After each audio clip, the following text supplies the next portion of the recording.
Hi, how are you? I'm good. So my things might be a little bit echoey here. I'm in the kitchen, which is as far away from the road as I can get in this little apartment, and there's a lot of concrete walls. Yeah, well, that will happen. And this is your last night in your place, is that right? It is my last night. It is. Tomorrow I think I'm going to use something called BlaBlaCar. BlaBlaCar. Yes, it's. I think you'd call it hitchhiking for the modern age. It's basically a ride-sharing app, and so people post if they're going somewhere, and they charge a minimal amount of money, and you meet them, and then they take you. Oh, that sounds like a lot of fun. I guess that works if you're going on a journey. It doesn't work if you just want to kind of get to the local IKEA. No, I don't know, but BlaBlaCar. But then I'm also a little bit tempted by the bus. It's quite a long bus ride. Is it? Well, I think it's not a long way, but it just stops everywhere, and so I'm a little bit tempted by the idea of sitting on a bus. And then I go to Olbia, which is in the northeast, and then jump on what might be quite a bumpy ferry ride to Civitavecchia, which is the port of Rome, which is miles away from Rome itself. Yeah, and so start making my way back. So I start on Saturday afternoon, and I arrive back on Tuesday evening. Wow, and this is because you're travelling overland. That's correct. Yeah, that's correct. And are you going to take the Channel Tunnel as a strategy to get across that small spit of water? Yes, I'll be on the Eurostar. How exciting. Yes. I've never been on the Eurostar. Really? Really? I've never been to France, which is bizarre. What? Wait, what? I know, it's a really, really strange You've thing to say. You've never been to France? No, anywhere. For some unknown reason, anyway. I stopped at a service station once for a wee. I'm not sure that counts. So you've driven through France? Yeah, I've driven through France. I've been to lots of places in Europe. Switzerland? For some reason. Yes, I have been to Switzerland. Liechtenstein? I didn't go to Liechtenstein. No. I've been to Austria. That was nice. Was it nice? Actually, I'm not sure it was. I didn't really love Austria, but there you go. So, yeah, I've never been to France, so I have not had use of the Eurostar. Eurostar, yes, I will be. That will be nearly the last part of it all. So I've got a lot of time on trains in the next few days. Yes. It's quite. It's cool. It makes you realise. I think there's something about it makes you recognise distance in a way that you can never recognise it when you're on a plane. I mean, it's a very simple and obvious thing to say, and also the cost is so astronomical. Like if you're at all committed to the idea that flying is something to be avoided, and which of course you are. Well, do my bit or do my where best. possible. I know. I was going to say you. It's not like you've vowed never to do it, but there is a sense that where you can avoid it, you will avoid it. Yeah, and that really does. There's something I like about that in the sense that it, not the expense, but more so that you get a feeling for the time things take and the kinds of energy of the time things take, and also the slowness of it. That's something really precious about that. So I'll be sleeping a lot on these trains, of course. I've been sick the last week, so I've hardly slept at all. Oh no, what's been wrong with you? Well, I've had this thing called a head cold. Oh, a head cold. I know. I tried. I tested multiple times over 5 days, and I just didn't seem to be able to test positive for CV-19. Oh, I'm not going to say that's a shame. Because it's not. It is what it is. And that's really the end of that observation.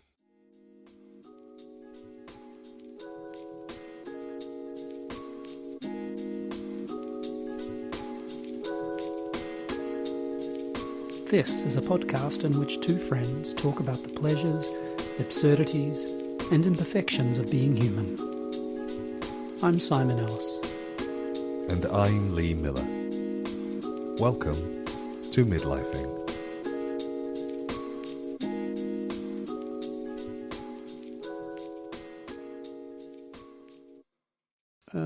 So we've covered how are you.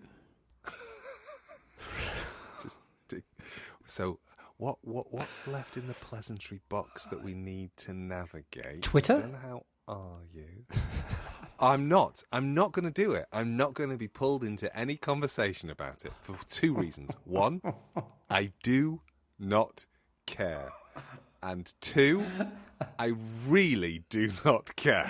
So you're not thinking that we should set up some kind of mastodon handler for midlifing? Get one while it's going hot.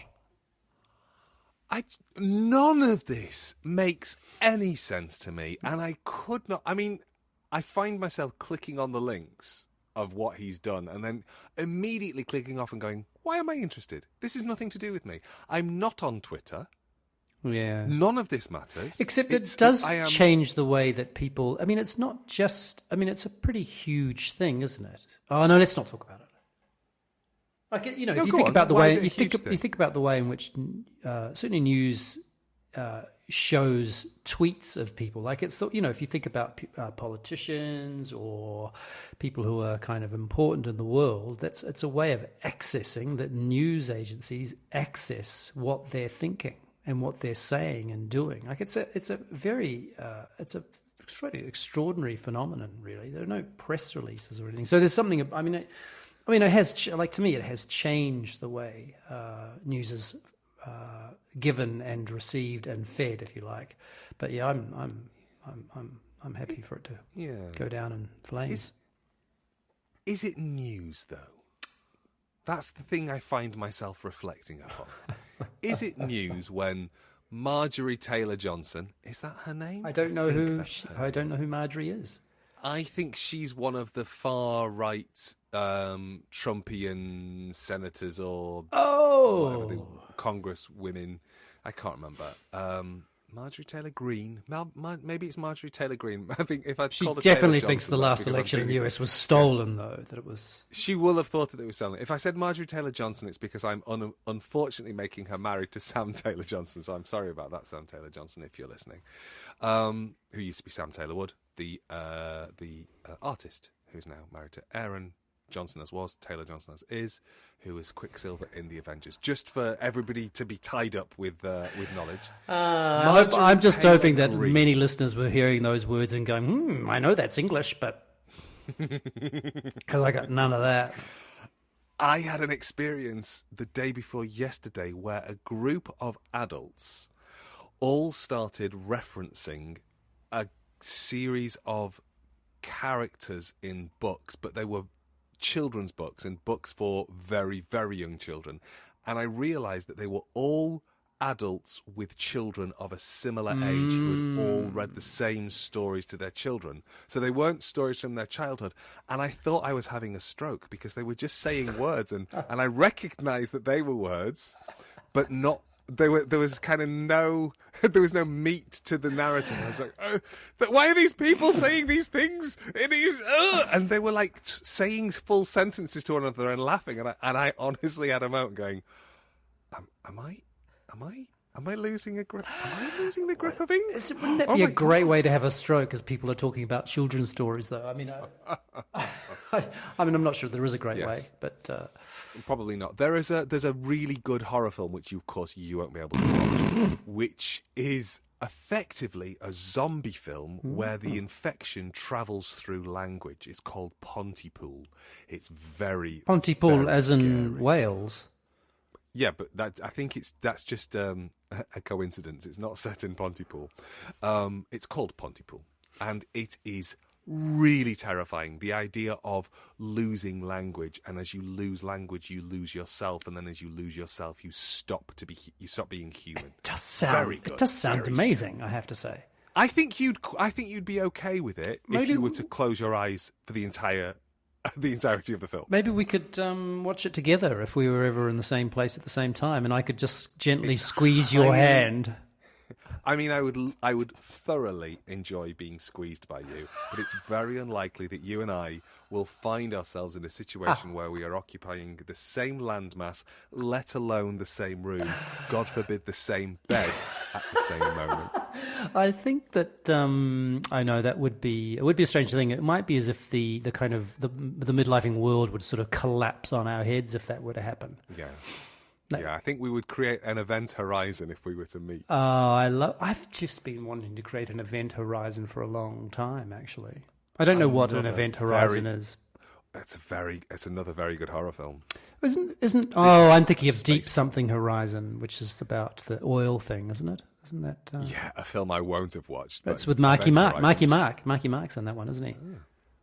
Your friend Sam Neill is in Event Horizon. Oh! Yeah, I knew you'd be happy when I said to New Zealand. I think he's married to my second cousin, or at least his second wife. His daughter, I went to school with her. Anyway, yeah, we are definitely related. The thing is, it's almost certainly a true story that you're pretending to tell there. I was talking about Marjorie Taylor Greene for a second. Oh, you were. Trying to take us back to the idea of Twitter. But I'm not sure I want to. Yeah, it's not news. I'm saying, I'm not sure it's news when somebody says, I don't like, I think she doesn't like drag queens telling stories to children. Oh, was she one of those? I she don't was one like of literacy. No. I hate the idea of children being able to read. Or use their imaginations. Boo. God forbid they should engage in something that's entertainment. I've actually, the reason I was late, as you know, because I was having to text you saying, I'm late, is that I've just come out of the theatre here in Nuoro, where I've just seen it's the first time I've seen what is the sort of sketch of the ending of this new work by these choreographers, Igor and Moreno, and it's a work called Cara Sacare, which kind of in Sardinian means, in the Sardo, the Sardinian dialect, sort of means carnival or carnevale. And it's strange to step out of that world into this. And partly the reason I was reminded as you were talking was just because there's something, the pleasure of seeing people, let's just say, stretch their imaginations for work. You know, it's something, and just to go, wow, humans do this. Humans do this, and it's mighty. Like, it's just such an awesome thing to go, where did they get that from? The cleaner and the sumos. Oh, hang on, that's a spoiler. Don't.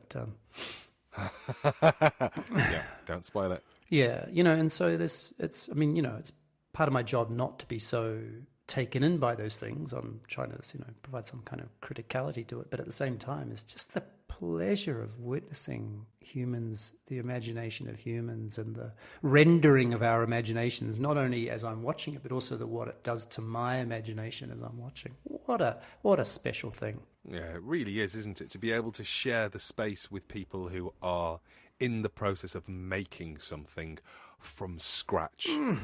And not knowing what it is. Like, I can't know what it is, and then even then they might not even when it's finished, they might not even really know what it is. And yeah, there's something tremendous vulnerability, and it's I don't know. I remain in awe of it, even as I was doing it myself, but also especially the privilege, in the best sense of the word, of watching others do it. All care, no responsibility. So if we're going to avoid Twitter, we're also going to avoid talking about spoilers for that particular piece that you're talking about. Yeah. What's left on the table? I don't think there's... What could we... I've got I don't think there's anything. Oh, okay. Well, it's been lovely talking to you. It's been great. Take care. This is a short episode. Yeah. We won't have any editing to do. We are Lee and Simon, and you've been listening to Midlifing. Here's 10 minutes of white noise.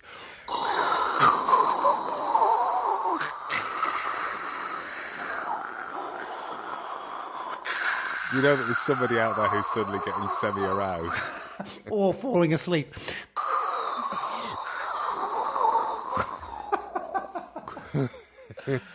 I think it might be a good opportunity for me to pour myself... Do ASMR? Yes, well, I thought we were already there. To pour myself a small glass of mirto. Oh, okay. Which is spelt Mirto. and it's a Oh, I've classic. drunk some of that. Have you? It's a classic Sardinian digestivo, which is a problem because I haven't had anything to. Anything to digest. I have indeed drunk that. It's very nice. I am gently chugging my way through a rather nice glass of red. Don't ask me. Are you really? What. I am. I'm just going to step away from the mic while I find. I think I can only do it in a little espresso cup. Hang on. Don't do this at home, kids. While Simon is looking for a receptacle from which to imbibe, I'll tell you that the red that I am drinking from... the red I am drinking is from... There we go. The Setúbal region of Portugal. Very nice, it's quite cheeky, quite fruity. Easy going down. What, you looking for a glass or me talking about a red wine that's quite cheeky and fruity? I'm going to leave this in, as he can't hear me.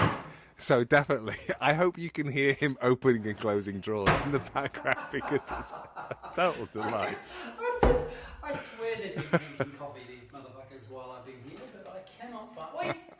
Oh, okay. You need to look under a 17-year-old's bed and that's where you'll find all the cups. Hang on. Okay. I remain hanging. Okay. You good? Yeah, I'm good. Okay.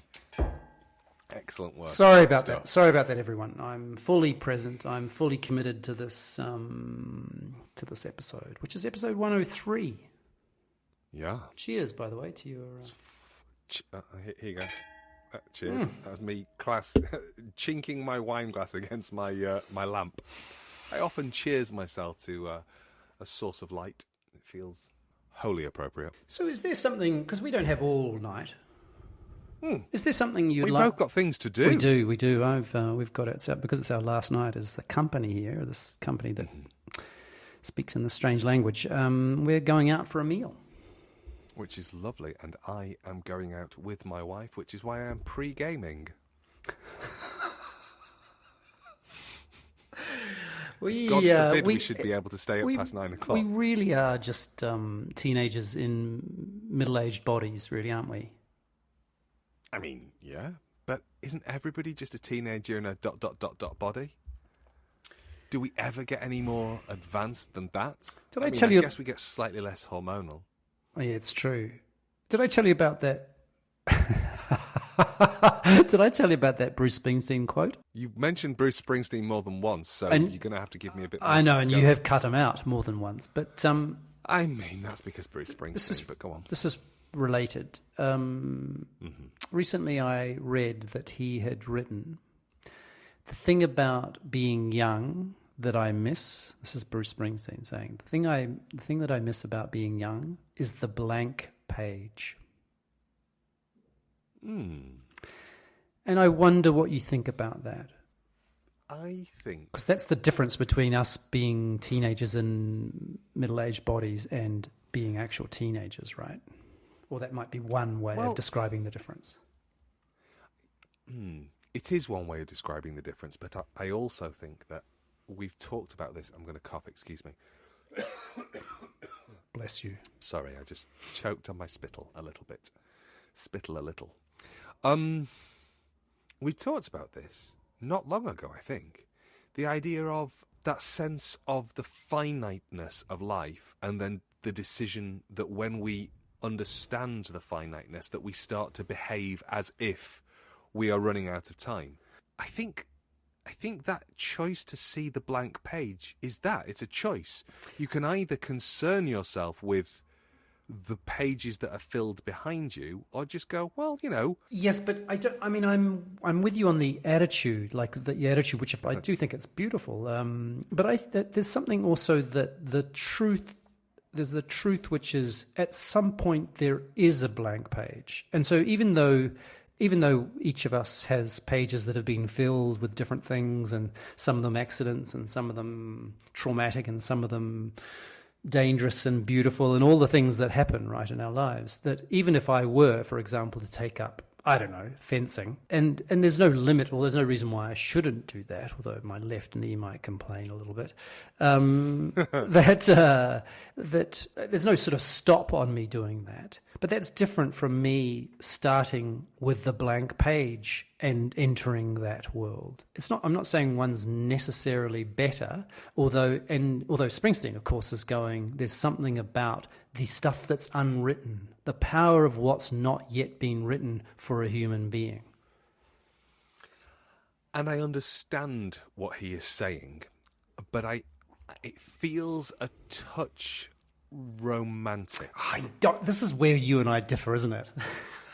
Yeah, I think so. Because I'm a romantic. And I don't think I am in the same way. Because I hear that and I think to myself, that's fine, except that's not how I felt as a 17-year-old. No, but of course that's the youth is wasted on the young, isn't it? That's one of the things about being that age is you don't realise there's a blank page. Yeah, but I don't think it's waste. It's that sense of it's just that funny perspectival thing. I don't think youth is wasted on the young at all. No, I think it's a necessary transient state that you have to go through. That's riven with horror in lots of ways. Hormonal horror, the horror of either feeling so confident and certain of yourself in the world that you do nothing but tread on other people. Yes, it is sort of spewing out of entitlement. Yeah, and you either carry that with you throughout the rest of your life and continue to be an absolute shit show of a human being, and end up as Prime Minister of the United Kingdom, or President of Twitter. Is it CEO? CEO. But, you either become that kind of person or you have a come to Jesus moment where you go, oh no, I can't believe I was that person. Then you're riven with shame that you try to unwrite. Or, of course, you're not that person. You're the person who is terrified to take their coat off at a party. Because if you put it down, what if it gets stolen or somebody sits on it or somebody's sick on it? What if it gets a cigarette burn? There's all of those sorts of things. You can tell which one I was, can't you? You can absolutely tell which one I was. I bet you never cared about where you left your coat when you were a kid. I really didn't. Yeah. And I spent my entire teens and 20s going, oh shit, best not put that down, it might get stolen. Oh no, worse, it might get something dropped on it. Oh, what if it gets, oh my God, at what point red wine in I'll never wash it out. in the trajectories of our lives, at what point did we cross over, do you think? Yeah, I don't know, because now I'm all about physical memory. Exactly. Oh, it's a hole, don't worry, it's an opportunity to stitch a lovely patch. I've just got to fold up my jacket. I've just taken it off. Hang on. It was a bit crumpled up. I don't know at what point, obviously, but it has happened. And I think that is, for me, the thing that's the unwritten page bit. Which is why I don't get romantic about the idea of the 17-year-old me had all of these blank leaves in front of him. Because, I mean, he didn't. He was, there were so many rules that he was bound by that was self-imposed. Absolutely cultural, self-imposed. There was no... parental... Yeah. I don't even think they were, cultural or parental. I think they were absolutely invented by me through whatever kind of social anxiety I was carrying. Yeah, I was putting things in place in order to be able to cope with just how overwhelming it was to be alive.